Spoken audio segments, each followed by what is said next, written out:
All right, welcome to Primos for Life, the wrestling podcast made for the fans, by the fans. Como siempre, yo soy Eddie, el niño vaque. We got Ariel, the Ecuadorian Dream Bisueta, and we are your self-proclaimed, undisputed co-host tag team champions of the world. And in this episode, we jump into part 2, covering Friday Night Smackdown.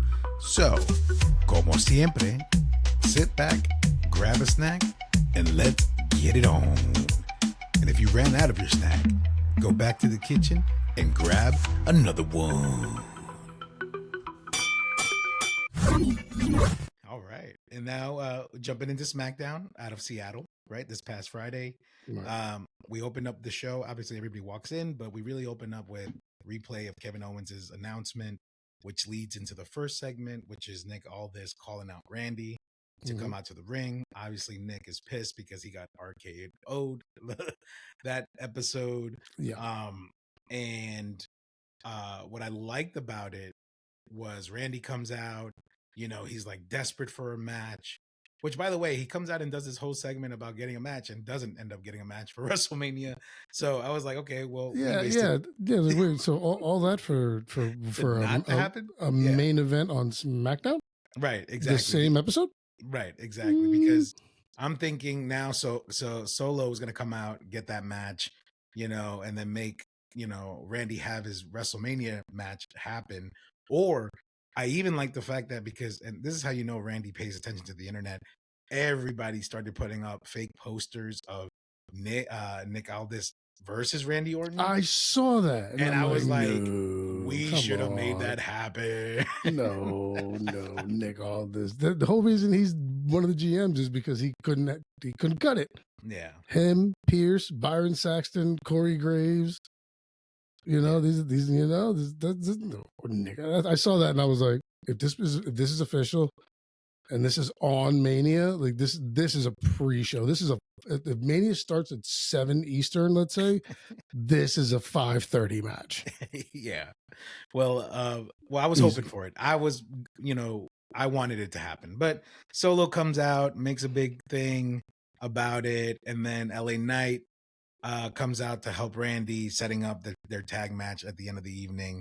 But again, going back to the fact, like, okay, we just wasted 20 minutes because Randy doesn't get a match, and he doesn't even go against Nick Aldis. And ultimately, the whole purpose of Nick calling him out there was because he felt disrespected.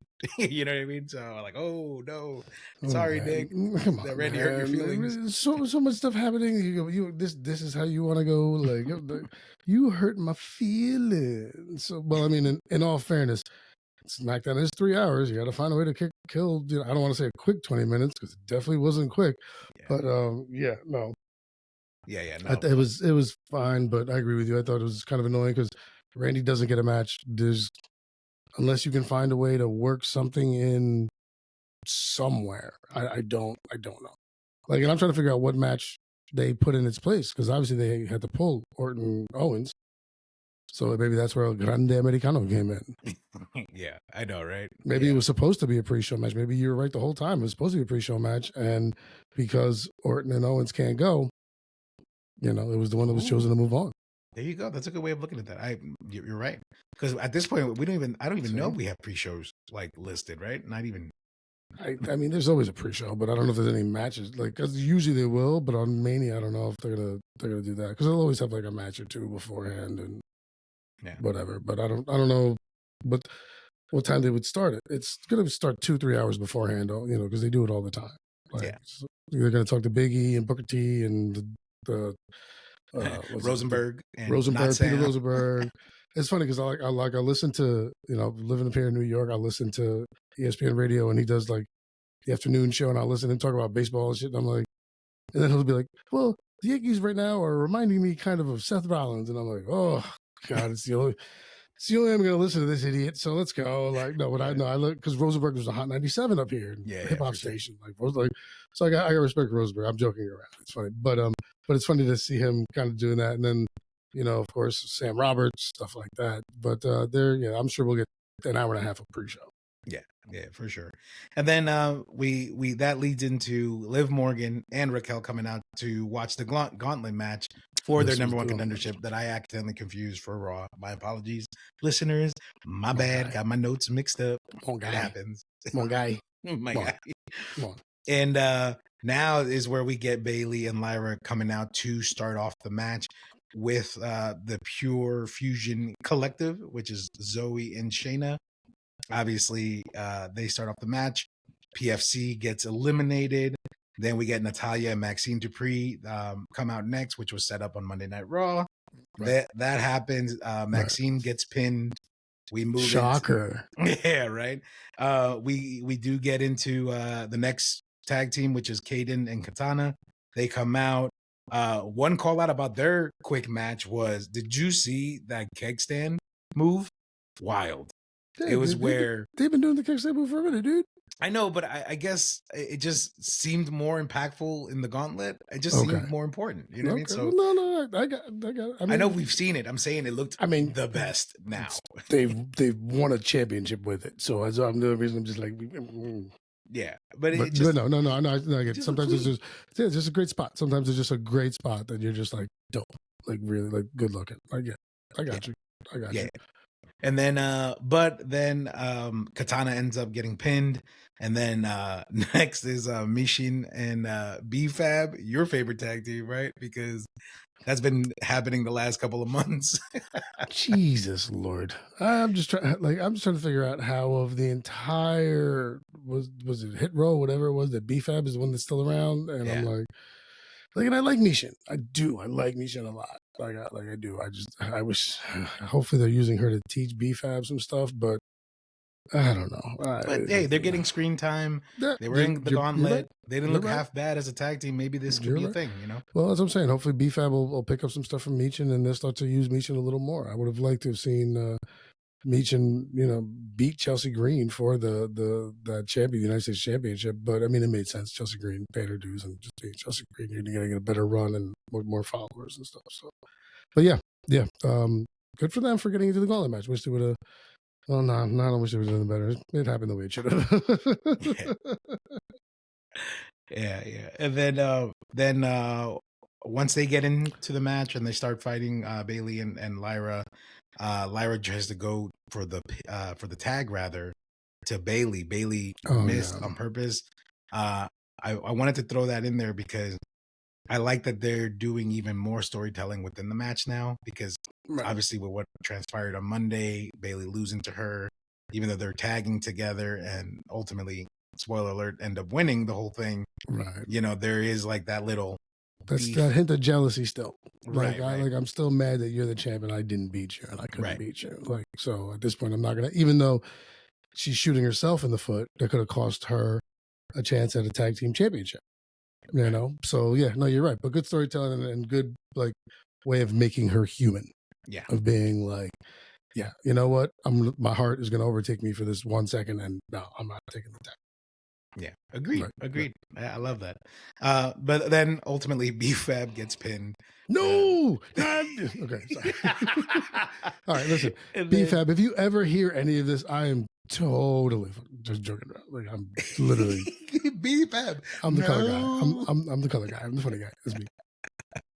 No, that was good, man. I genuinely popped for that one. And then finally, the secret Hervis comes in. Yes, he got it. I was waiting to see if you nailed it. I was like, go do it. Let's see if he gets it. I noticed you had to look down, though. I noticed you had to look down. I noticed. I'm looking at my notes. I know. I was hoping you were going to look at me and be like, okay, I got this. I'm going to say without looking. The secret Hervis. The secret Hervis. They end up coming out. They're the last tag team to come out to face Bayley and Lyra. A little mess up from Lyra with Piper, but that's completely understandable because Lyra's probably exhausted by this point. I mean, they started the gauntlet match, and Piper is a large athlete. Yeah.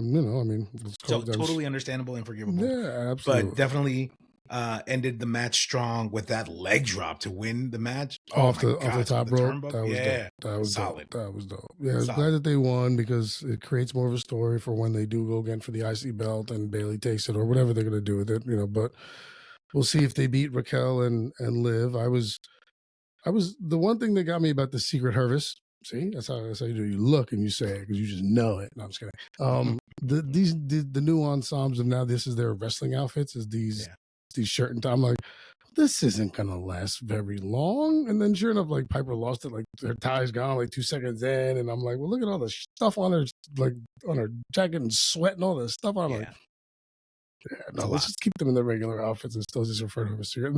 And then what's her name? Alba Fire at one point just stood in the ring for a good like 30 seconds and just kept like saluting, like she was trying to do the thing and waiting for Piper to come over. And then Piper finally came over, and then someone like Lyra came and hit her, and I'm like, oh, this is uncomfortable to watch. I don't know if you picked up on that at all. Yeah. I catch those little stupid little things, and I'm like, she was literally saluting, and then finally like she hit a move and then did it again, and I was like, just get out of the ring. And she did. Yeah. But yeah, okay, yeah, good gauntlet match setting up, and then once again, like you said, building a story within a story in the match to set up for that IC, battle between Lyra and Bayley. Maybe that is, the rift that causes them to fight during Mania, causing them to lose the opportunity for those tag belts. Who knows? Yeah. But a great way to set up the story. Yeah, for sure. And then also, two things that I'll call out, and then I'll move on to the next segment. One, to me, what that reminded me of was when AEW first started, and when Kenny and Hangman Adam Page were tagging, there was like that little beef like between them. Right. And I kind of like that's what they're implementing in this story. So I guess that's where that's where I saw it first. So I like that they're doing stuff like that. And then the other thing too about the Secret Harvest, their outfits, I kind of wish they maybe gone more of like right to censor kind of. Like kind of with just the white shirts without the sleeves and the tie, and then just black bottoms. Maybe go that route instead of a full jacket. But you can't, because then you're looking too much like that. And yeah, but we're old. We remember that. A lot of people don't remember that. Yeah, but okay. But here's the other thing: right to censor. They're supposed to be business people, whatever. Secret Service motherfuckers are in suits.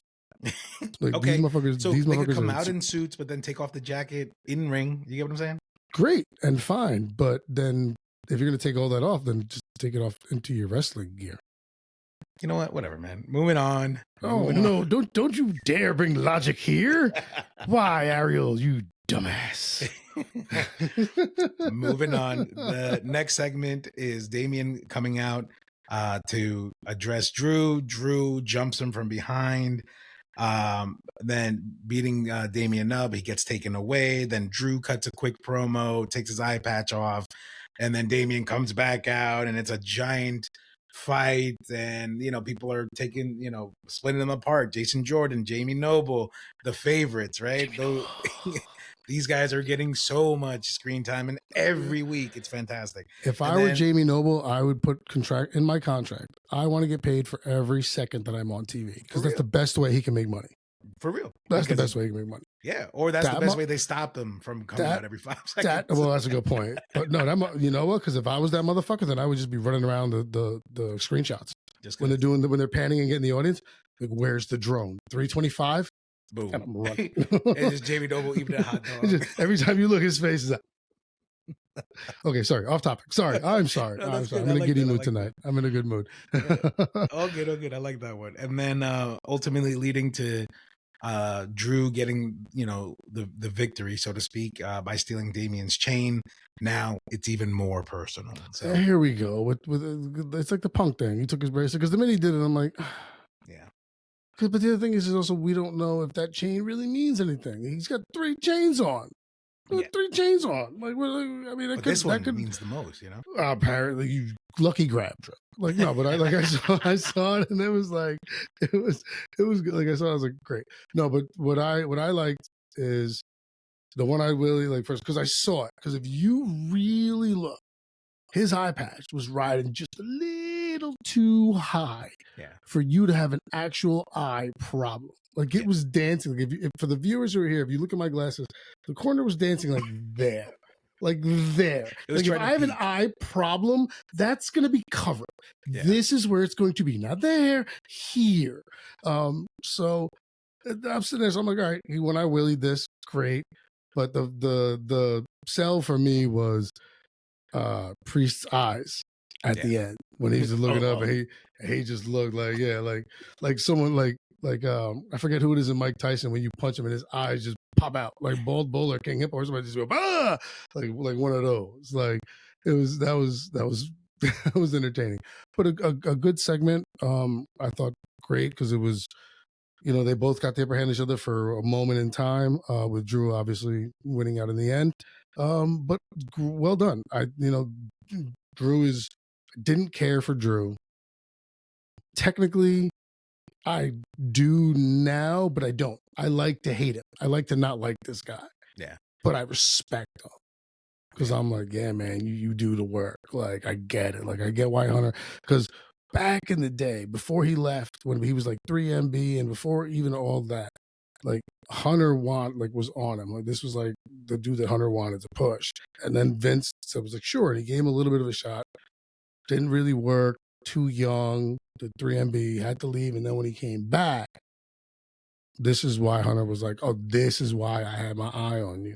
Yeah. But it took you failing, which is the story for so many wrestlers. Yeah. Failing, leaving, knowing the opportunity and the chance that you had and that you wasted, and trying to earn that back changes a person. Yeah, agreed. Yeah, overall, okay way to get us to Mania. Way. Yeah, like solid way. Yeah. Solid way. But I know now you make it because now it's a street fight. Yeah, right. Oh, it's in City Street Fight. You're right. It's a street fight. Because now you're just like, I can sell the street fight because now we're doing everything. Yeah, but my thing is like, why are you throwing Damian in so many street fights? He did the San Juan street fight. I think he did another one after that. The San Juan street fight was a protection on Bad Bunny. Right. It was a way to be able for him to use stuff because he's not a wrestler. Right. So you have to be able to allow him to use some props. Yeah. Okay. But I think this is a way to sell the anger between these two guys. Mm-hmm. And I don't think you have another street fight on the card. No. So, and these two guys can just handle a beatdown a piece, and you can sell the anger between these guys because, like Drew said, every time he's had a bad moment, Priest has been there. Yeah. So yeah, but that's what I mean. It's a good way to put a period on that entire statement and segment, and now let's see the outcome at Mania. So cool with it. That's what I meant. But yeah, okay. Moving on. Sorry, I'm sorry I went over the tangent there. No, hey, I love it. You're in a good mood. Let's keep it coming. I'm with it. I'm yapping. Sorry, man. No, I love it. All right. Then just I got a good night's sleep, and the kid was happy today. All in all, it's a positive win for me. So I could tell, man. I could tell. No, I'm with that. Then quick little segment of DIY complaining about losing their tag match and to Pretty Deadly.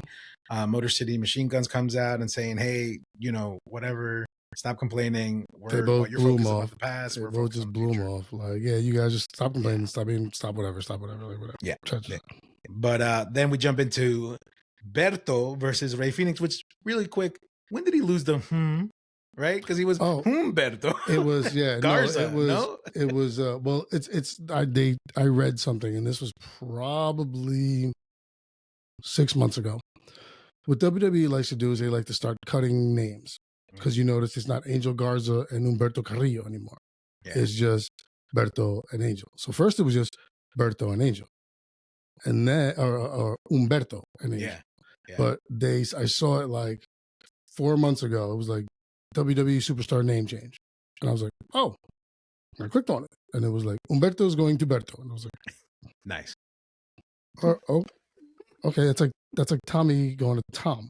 What is do you have to? I had to click on this, you mother. So I actually saw it like 3 months ago because they were like, not only did they cut the last names first, because also Santos Escobar is now just Santos. Yeah. Like they like to make it quick. So, but now it's just Berto.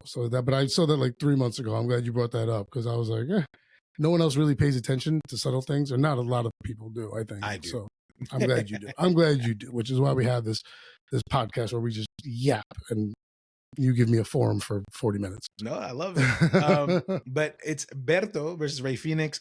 Again, banger. I mean, luchadors really always know how to bring in. Favorite spot, I mean, everything was great, but my favorite spot was towards the end when Berto does that backflip and Rey puts his boot up and the way Berto's face bounces off his boots and like does a backflip to fall. Fantastic. Great. Really great match. Great. Well, Berto also had a really dope corkscrew over the top rope. Yes. In the first like 45 seconds, minute of the match. Yeah. He knocked Phoenix out and he ran over, and I'm like, okay, he's gonna just fly over and do like a senton or whatever. And when he did that corkscrew, I went, oh, and then he landed on his feet. Yeah. And he looked at my man, and he said something in Espanol, but I was like, oh, dip, like that was dope. Like that corkscrew, because you forget sometimes how good Berto and Garza are. Like you forget how as Santos are. Like sometimes you just forget because they're not on there a lot. And when they are, depending on who they're running with or wrestling, you can only have a certain amount of spots like this. So it was great. It was really dope. Sorry, I just thought of the really great spot I wanted to bring up. I absolutely agree. That's I put in my notes. It was a banger. I enjoyed every bit of it. But ultimately Rey gets the win because he's building up that momentum. Santos comes out to check on Berto, but then ends up yelling at him, says, you need to shake his hand because this is how you should be fighting and this and that. And Berto, obviously after anybody losing, a little reluctant, but still gives him the hand, gets out of the ring. At least he gave him the hand. I wouldn't even give him the hand. I'm sorry as loser. I don't know, nah, man. Fuck out of here. And then it's a quick little segment to Roxanne Perez being on SmackDown, trying to set up some matches. Tiffany's there, like saying, hey, you talking smack, and basically setting up the match for later in the evening, which this is what I realized about SmackDown. And again, to your point, it's probably because it is 3 hours, but a lot of matches aren't announced. A lot of matches are done the day of because that's how you kill 3 hours, is like, because that's how the LA Knight and Randy match happened. That's how this match happens. And then I think there's how like another match happens. But there was a good 3 matches that were made night of. Yeah, exactly. So that was a quick little setup for that. Roxanne and Tiffy later on. Then we get the Paul Heyman CM Punk history video, going back to 2012, why this is so important. Appreciate that for those that are trying to, make sense of things. Make sure everything's valid. I love you. Well, right. We get it. We get it. Best friends. But once again, when you got to kill 3 hours, a montage, as I said before, as in Rocky IV, the entire fucking movie, a montage helps. So, no, it was good. It was good. It was a good way to show, like, the love that Heyman and Punk have for each other, because he's been behind them because a lot of times when you stop watching wrestling, and I was only half watching it, I remember Punk and him being together and being like, really, Heyman, you're on with this dude? But he's been with them forever. So, so good. Solid. Yeah. No, really good. Then we move on to the next match, which is Zelina versus Chelsea. And obviously Chelsea's distracted with what happened to the Secret Service earlier in the evening. Great match, but then ultimately Zelina gets the win because Chelsea got counted out, so she got disqualified because she was so distracted by her Secret Service not being present. And no. She got so distracted by Joe Tessitore. She was busy yelling at him, okay? Because that's what it was. Because that's the whole thing was said. She rolled out. She was annoyed, mind you. Now, at one point before this, you catch her knocking outside the trainer's door, calling for the Secret Service because they were in there. Zelina walks by. She's like, they're not going to be there. You're screwed. Whatever. So when the match happens and Zelina starts taking over a little bit in the edge, great. They go outside.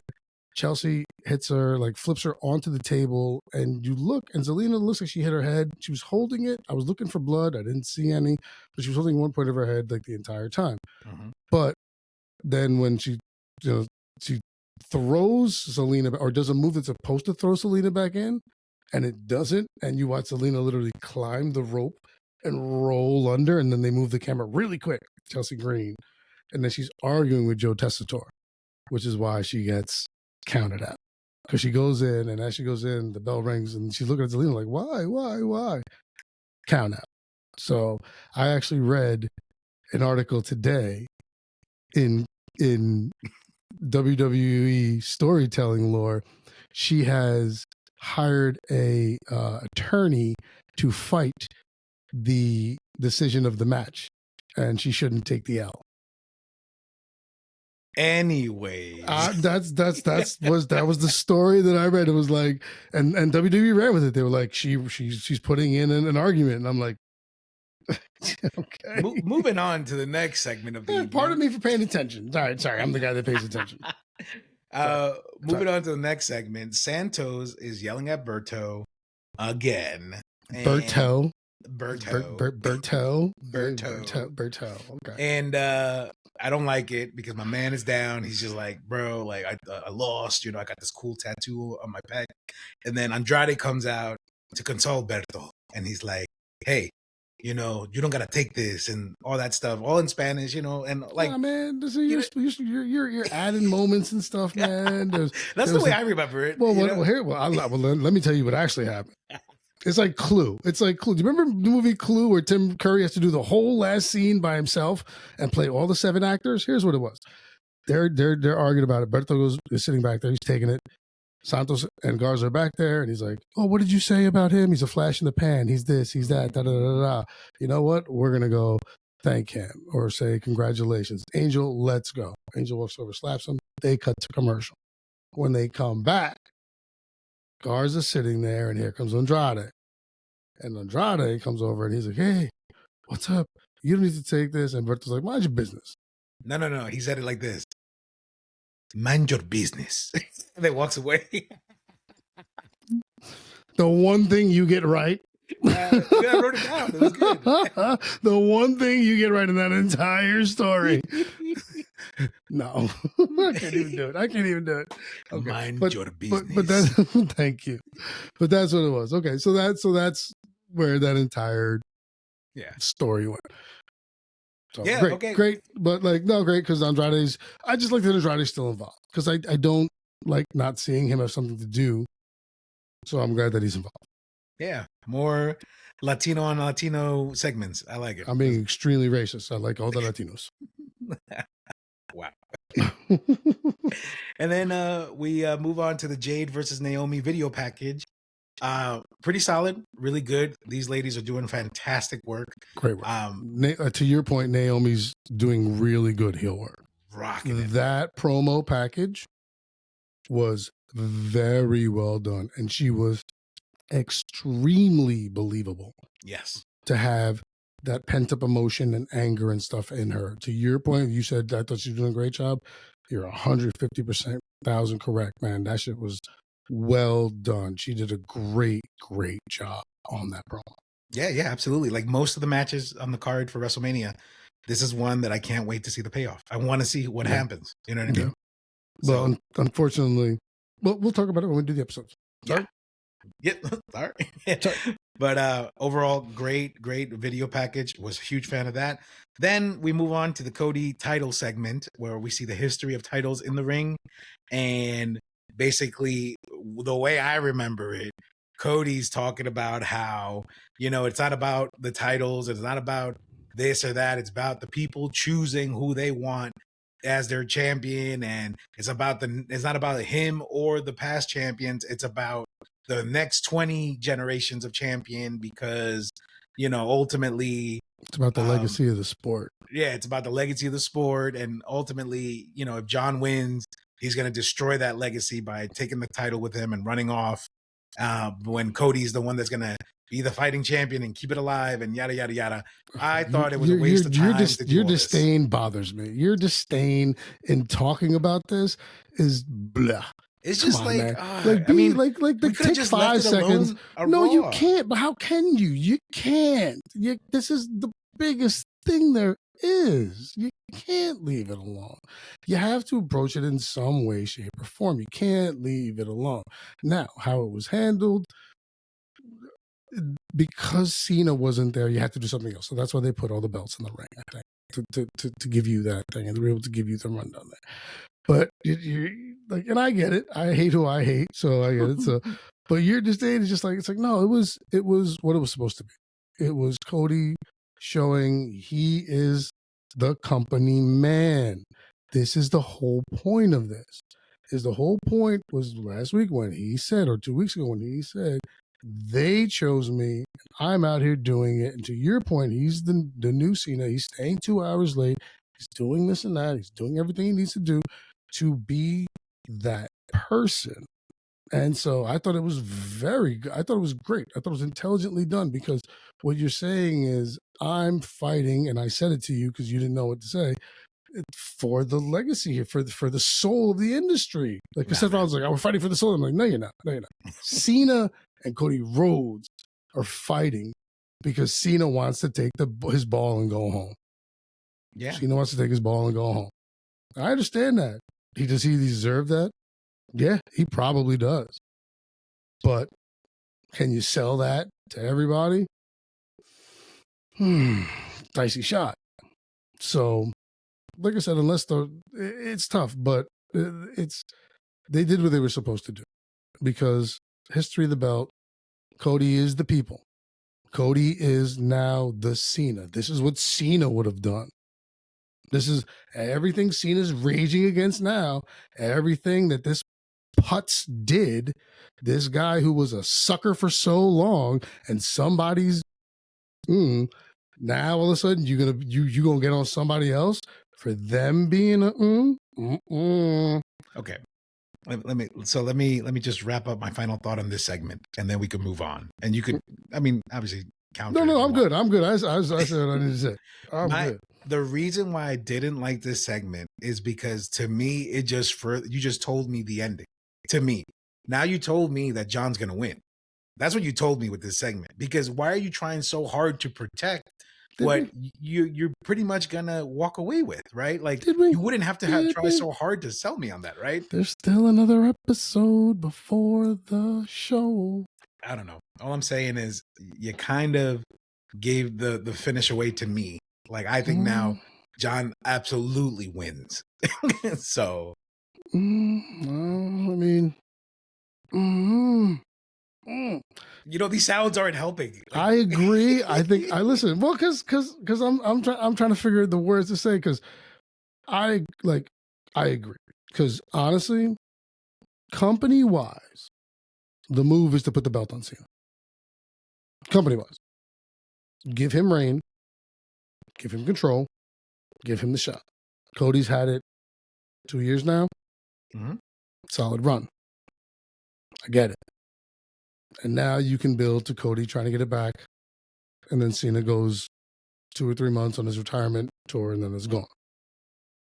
So yes, makes sense. I get it.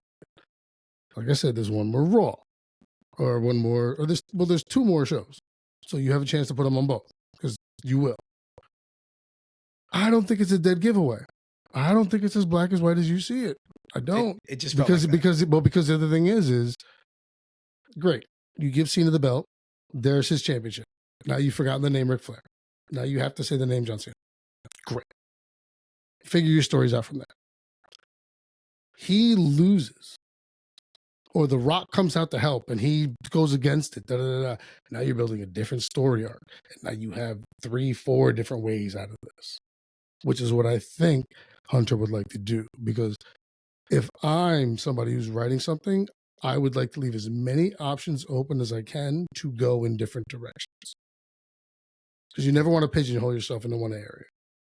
So, love this visual. I love the fingers moving. Yeah, I hate you. I hate you. Our YouTube fans are going to enjoy it. So thank you for that. But yeah, sorry. Once again, I'm just yammering on. But I think that's I think it's great. I think it was the perfect segment. Cena wasn't there. It was a chance to push Cody, show the belt, show the lineage. Yeah, bring all the people in. I got it. Don't get me wrong. I got it. But I'm, as a fan, as someone just genuinely watching the product, and not worried about like official picks or anything like that, I'm like, this is dumb. Get off the TV, Cody. No, you should have just let the last promo sit, and everybody's let us stew in it a little. But you're not saying that as a fan. You're saying that as a fan of wrestling who's annoyed with Cody Rhodes right now because John Cena had to go heel to do this. You're not a biased fan right now. That's the thing, is you have to remember the way they're doing these things is they have to think in the biased fan aspect. Yeah. You have to be able to separate what you're doing, and that's what it is. because I see it. I hear it in you every time you talk about it. Mhm. This Cena thing truly, like, it bothers you. So it gets you. So No, I want Cena to win. I want him now to reign terror on everybody. And I want what the internet wants. And what I saw on the internet is the one thing, and then we'll move on because it's just a couple more segments. But I want what the internet wants, and I want him to win. And then we go to St. Louis Backlash against Randy. Cena wins. Then we have a bunch of future matches that could be potentially AJ Styles, Rey Mysterio. Wait a second. Jericho, if he comes back. Wait a second. You're going to go to St. Louis and have him beat Randy? Absolutely. Yeah, because you got not in Randy's hometown. Yeah, okay. You think Randy's going to win right away? He's not going to win the belt I don't think you put them together yet. I think him and Randy Orton is down the line. You're thinking way too soon. Yeah. Him and Randy Orton, if you're going to finish this career with the current WWE roster, Randy Orton needs to be one of the last matches he has. Because that OVW class, which I've mentioned before, Batista's done. Shelton's in AEW, and you're not going to bring him back and never did. You didn't put a belt on him yet. You're not going to do it when he's 45. Brock is done, and with his name and all this stuff, who knows? You have 2 people left. So if you're going to do it, and one of Cena's greatest rivalries has been Randy Orton, you're not going to waste that on the next pay-per-view. Okay. Logic, Ariel. Logic. Yeah, logical so Ariel. Stupid. So logical, Ariel. No, he doesn't win. He's just stupid. He's just, he's dummy. Dummy. It's a good thing he's cute. Wait, what? What? Moving on. So we get announcement of Street Profits versus Machine Gun, Motor City Machine Gun match for SmackDown before Mania. Not really crazy about that. Really disappointed in that. Tell me what I want to hear. Tell me what I want to hear. That's the match that should have been swapped out for the Rey Mysterio. That's exactly the match that I was thinking, brother. Thank you. Love you. This is why. Yeah. We primos for life. We primos. This is why.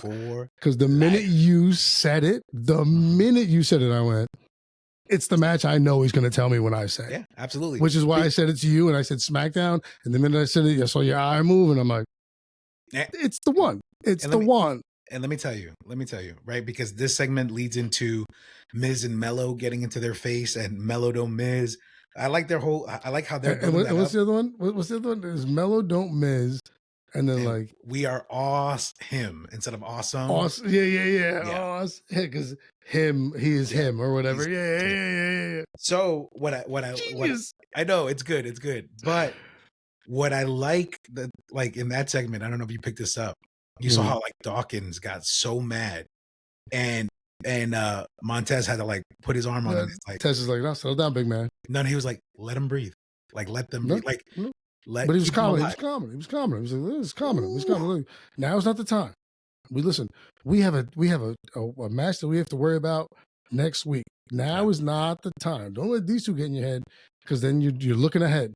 Yeah. And there's nothing worse than a look ahead game. Any sports fan, anybody who's played any sport will tell you, any team that you think you're supposed to beat, and then you're looking at the next week, that's the team that's going to come back because you're not even focused on them.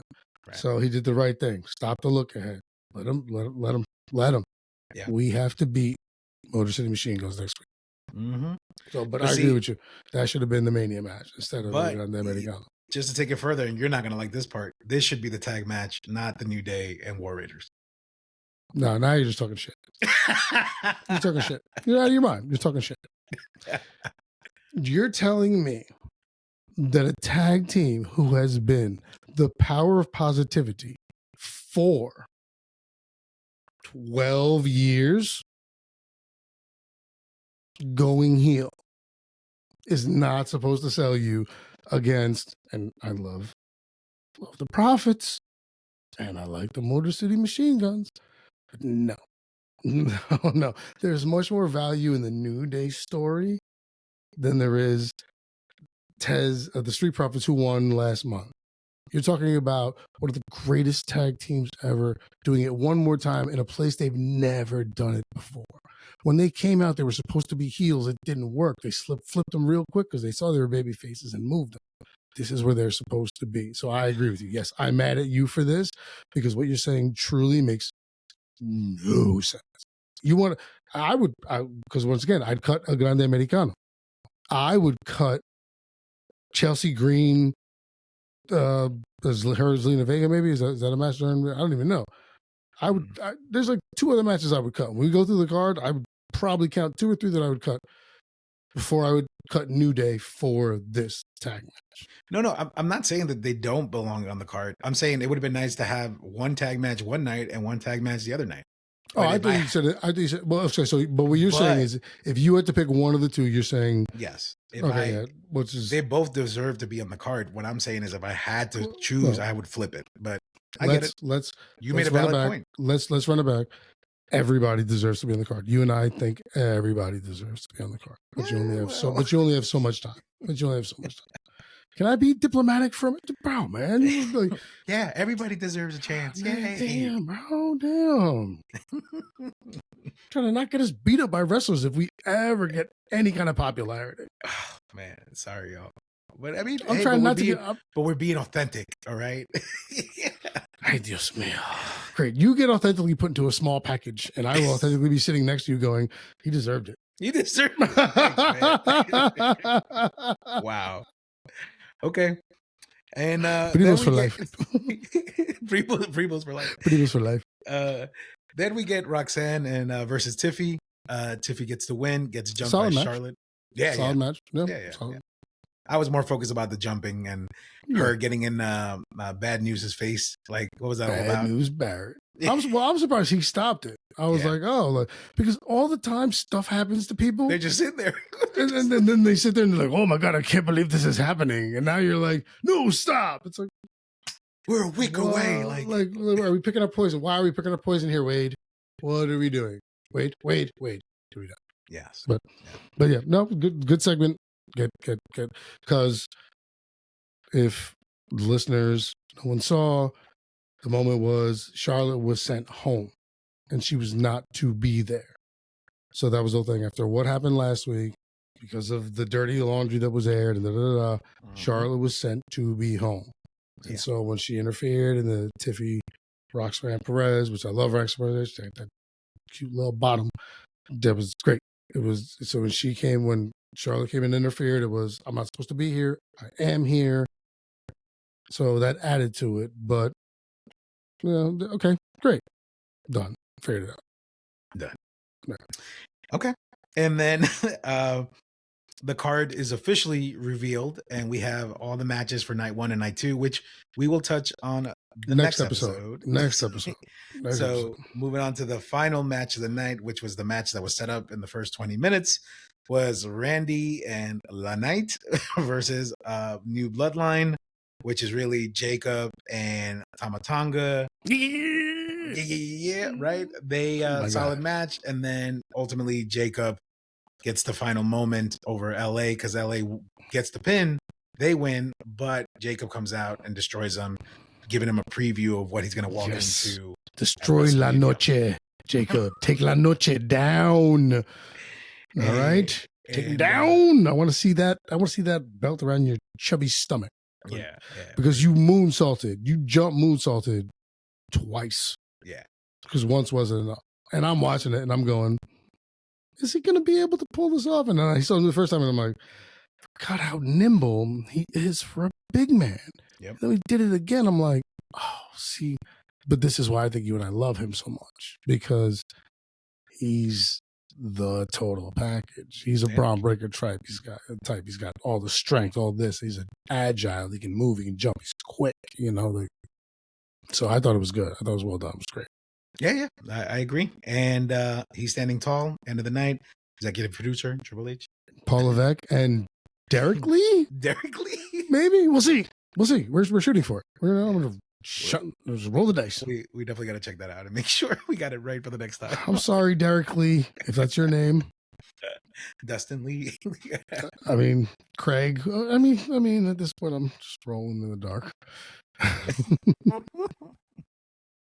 And that's it. That concludes this past week's Monday Night Raw and that SmackDown. was a lot longer than I thought it was going to be. But you know what it was? It's because we just covered so much. But it was good. I had fun. I think I had fun too. I think we went off the rails a little bit, which I think kind of people enjoy. Yeah. Because they kind of like hearing me and you kind of go off the rails from time to time, as efficient as we are. Yeah. So, hopefully not a lot of editing out. Eddie, I'm sorry if you have to. Oh, no. Listeners, I'm sorry. It's WrestleMania. For my profane language, for my, hey, things happen. Sorry. No, I'm totally kidding. But It's WrestleMania week. We're just gonna throw it up there. That's it. I don't care. But let's get it. That's it. And because I know we're getting close to that time, I just want to take a moment once again and thank everybody for taking the time to listen when you can, when you have the opportunity, when you can share, please share. Eddie and I truly appreciate everything that you guys do for us in terms of the love and the support. And if you can keep doing it, we will. I mean, we're always going to keep sending it back. But if you guys can just keep doing it and help us just grow a little more and more every day, Eddie and I think would truly, truly appreciate it. And thank you guys. We love you. Yeah, absolutely. Ditto to everything that Ariel just said. And more, really. Everyone, all our listeners, everybody that follows us on YouTube, Instagram, Spotify, Apple Give them all Music, the info. Give them the names. Give them all the names. Everything. Primosforlife.com. It's all there now. It's all there now.